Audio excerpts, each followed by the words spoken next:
ஐயோ! இந்த மாதிரி உங்களுக்கு கல்லில் தோசை பிடிச்சி ஒட்டிக்கிட்டு எடுக்க முடியாமல் கரண்டியை வச்சு சொரண்டி சொரண்டி எடுத்துட்டு இப்படி ஒரு சூழல் வரும்போது நான் ஒரு டிப்ஸ் கொடுக்குறேன், அதை ஃபாலோ பண்ணுங்கள். வாங்க இப்போ நம்ம எப்படி சூப்பராக தோசை போடலான்னு பார்க்கலாம். நான் உங்கள் செல்வ ஜோதி பிரியா. ஃபஸ்ட்டு நல்லா க்ளீன் பண்ணிக்கோங்க. எனக்கும் அப்படி தான் வந்துச்சு. செம்ம கோவம் ஆயிட்டேன் காலையில் பிள்ளைங்களுக்கு வேலை பார்த்துட்ருக்கும்போது. இப்போ நான் நல்லா கல்லில் எண்ணெயை வச்சு வெங்காயத்தை வச்சு நல்லா தேய்ச்சிக்கிறேன். ஒரு முக்கியமான டிப்ஸ் இது தான். வெங்காயம் கொஞ்சமாக எண்ணெய் ஊற்றி கல் பூரா நீங்கள் வெங்காயத்தை வச்சு நல்லா தேய்ச்சி விட்டுக்கோங்க. இப்போ தோசைக்கு மாவு எடுத்துக்கலாம். தோசைக்கு மாவு கெட்டியாக இருக்கக்கூடாது. தண்ணி ஊற்றி நல்லா கரைச்சிக்கோங்க.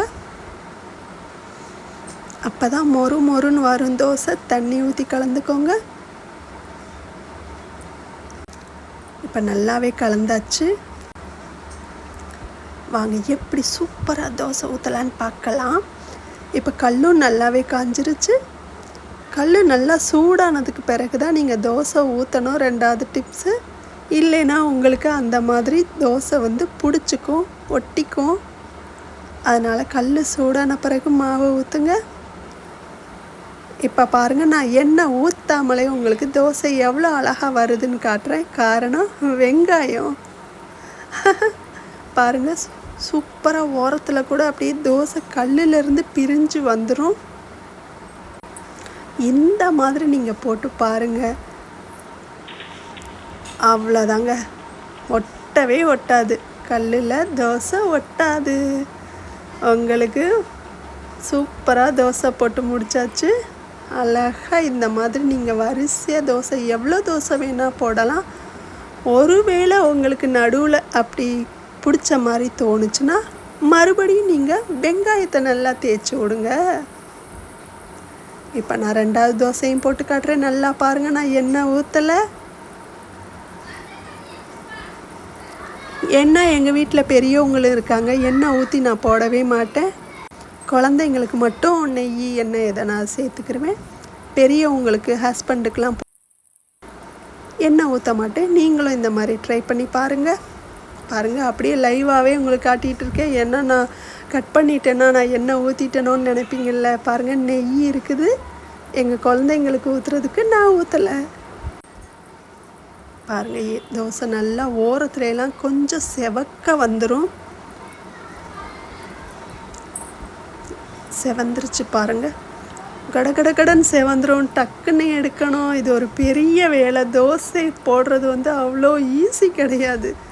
ஆனால் நீங்கள் ஒன் டைம் போட்டு பழகிட்டிங்கன்னா எவ்வளோ தோசை வேணால் அடுக்கிட்டே இருப்பீங்க. அடியில் பாருங்கள், கல்லில் இருந்து தோசை பிரிஞ்சு கொஞ்சம் வந்திருந்தாலே உங்களுக்கு கரண்டியில் எடுக்கிறதுக்கு ஈஸியாக இருக்கும். நான் பாருங்கள் கையிலேயே எடுத்து காட்டுறேன். ஏன்னா நான் எண்ணெய் ஊற்றலை, அதனால் கல்லில் ஒட்டாது தோசை. திருப்பி போட்டாச்சு. நான் லைவாக தான் உங்களுக்கு போட்டு காட்டிகிட்ருக்கேன். ஏன்னா கட் பண்ணிவிட்டா அப்புறம் நான் ஏதோ பண்ணிட்டேன் அப்படின்னு சொல்லுவீங்கள்ல. அதனால் நான் லைவாகவே எண்ணெய் ஊற்றாமலும் தோசை போட்டு காட்டுறேன், எண்ணெய் ஊற்றியும் உங்களுக்கு தோசை போட்டு காட்டுறேன். இப்போ எடுத்தாச்சு. இன்னொரு தோசை ஊற்றலாம். இப்போ கொஞ்சம் அடுப்பு ரொம்பவே சூடான மாதிரி இருந்தால், ஒருவேளை உங்களுக்கு பிடிக்கிற மாதிரி தோணுச்சுன்னா மறுபடியும் நீங்கள் வெங்காயத்தை நல்லா ஃபுல்லாக தேய்ச்சி விட்டுட்டு தோசை போடுங்க, நல்லா வரும். தோசை ஊற்றியாச்சு.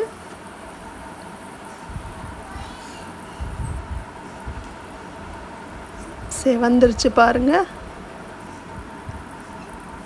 ஓரத்தில் கொஞ்சம் ஒரு நூல் அளவு நம்மளுக்கு கிடைச்சாலே போதும். லேசாக கரண்டி உள்ளே போச்சுனாலே திருப்பி போட்டுடலாம். அவ்வளோதாங்க. நல்லா மொறுன்னு இருக்குங்க. சூப்பராக இருக்கும். அவ்வளோதாங்க. இதுக்கெல்லாம் காரணம் ஒரு வெங்காயம்தான். வெங்காயத்தை நீங்கள் கட் பண்ணி செம்மையாக இடிக்குது. வெங்காயத்தை வச்சு தேய்ச்சி விட்டுட்டு நல்லா கல் பூரா தேய்ச்சி விட்டுட்டு நீங்கள் தோசை போட்டு பாருங்கள், சூப்பராக வரும். இப்போ இடி மழையில் நான் தோசை போட்டுட்டு இருக்கேன். இப்போ பாருங்கள், நல்லா வெங்காயத்தை தேய்ச்சி விட்டுட்டேன். ஏன்னா ஸ்டவ்வு எனக்கு ஜாஸ்தியாக இருக்கிறதுனால புகை வருது தெரியுதா?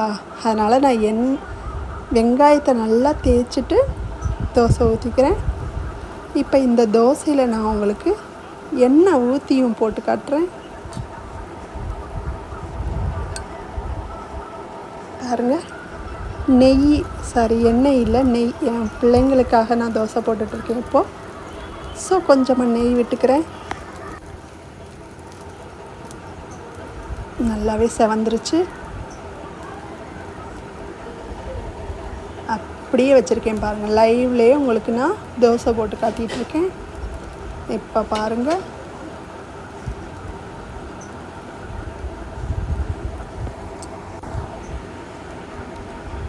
ஓரத்தில் நான் சொன்ன மாதிரி வருது பாருங்கள்.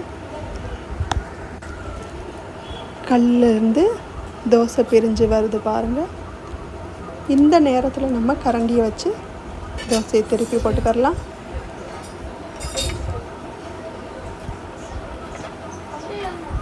ஒட்டவே ஒட்டாது. திருப்பி போட்டுக்கிட்டேன். இதை பாருங்கள், இப்படி ஓரத்தில் உங்களுக்கு ஒரு சிக்னல் காட்டினாலே போதும், நீங்கள் தோசையை எடுத்துடலாம் ஈஸியாக. நல்லாவே தூக்கி கொடுத்துருக்கு பாருங்கள். கை வச்சு எடுத்தாலே வரும். நல்ல மொறுமொறுப்பாக இருக்கும். இடி மழை மின்னலுடன் கூடிய தோசை. நீங்களும் செஞ்சு பார்த்துட்டு எப்படி வந்துச்சுன்னு சொல்லுங்கள். இது வந்து நான்ஸ்டிக் தோசை கல் கிடையாது பாருங்க. இதுதான் நான்ஸ்டிக். இது வந்து கல் தோசை. கல்லில் தான் பெரும்பாலும் ஒட்டும். இதோ மாவு அரைக்கிற விதத்தில் தாங்க இருக்குது. தோசை மாவு, இட்லி மாவு எப்படி அரைக்கணும்னு நான் வீடியோ போடுறேன். என்னோடய சேனலை நீங்கள் இப்போ தான் ஃபஸ்ட் டைம் பார்க்குறீங்கன்னா சப்ஸ்கிரைப் பண்ணிக்கோங்க. மீண்டும் அடுத்த வீடியோவில் சந்திப்போம். நான் உங்கள் செல்வஜோதி பிரியா. நிறைய வீடியோவில் நிறைய டிப்ஸ் உங்களுக்காக சொல்கிறேன். மொறு தோசை சுட்டு சாப்பிட்டு பாருங்கள். தூள் கிளப்புங்க. பாய்.